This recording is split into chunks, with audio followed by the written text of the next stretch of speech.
Voice. One Voice, sauti moja, utume kwa wote, ni tukio maalum ambalo linakujia kutoka kwa kanisa la Waadventista wa Sabato ulimwenguni, ambalo linawahusisha watu wote, wa baba, wa mama, watoto, vijana kwa wakubwa. Sote tunaalikwa kwa ajili ya kuungana mkono katika tukio kubwa la One Voice.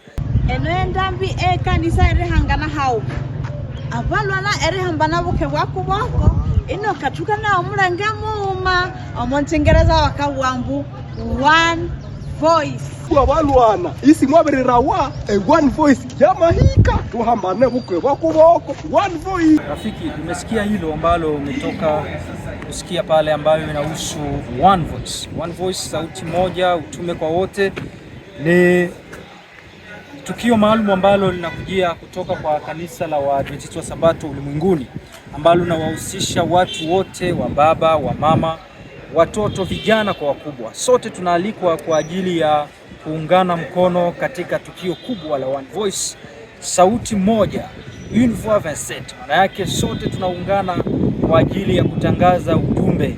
So mwaka huu tunaalikwa kwa ajili ya kualika watu wote, ndugu zetu, rafiki zetu wa karibu na mbali, tunatakiwa kualika maksudi nao pia waweze kushiriki katika kipindi cha One Voice, utume kwa wote. Sasa rafiki, hiyo tukio itawekwa rasmi mnamo mwezi wa kenda mwaka huu wa 2026, ambao tutaenda kufanya ufunguzi mkubwa sana kila mahali. Kila kanisa la Waadventista wa Sabato kitakuwa ni kituo kikubwa kwa ajili ya ufunguzi maalum, na itaendelea mpaka mwezi wa kenda mwaka 2027. Ndio maana inaitwa One Voice 27, une voix 27, sauti moja 27. Maana yake mwaka wa 2027 itakuwa ni tukio kubwa. Kila muumini wa kanisa la Waadventista wa Sabato analikwa kuleta mtu mmoja, waandishi wa habari, wana vyombo vya habari, wachungaji, walaymen, vijana, waimbaji, sote tunaalikwa kuleta mtu mmoja katika hilo tukio la One Voice, sauti moja, utume kwa wote. Usikose rafiki kuungana pamoja nasi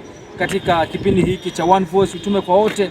Nyinyi ni kwaya, anza kutengeneza nyimbo, zinakuwa nyingi sana za One Voice, kuna ya kwako. Usikose rafiki kuungana nasi katika kipindi hiki cha One Voice.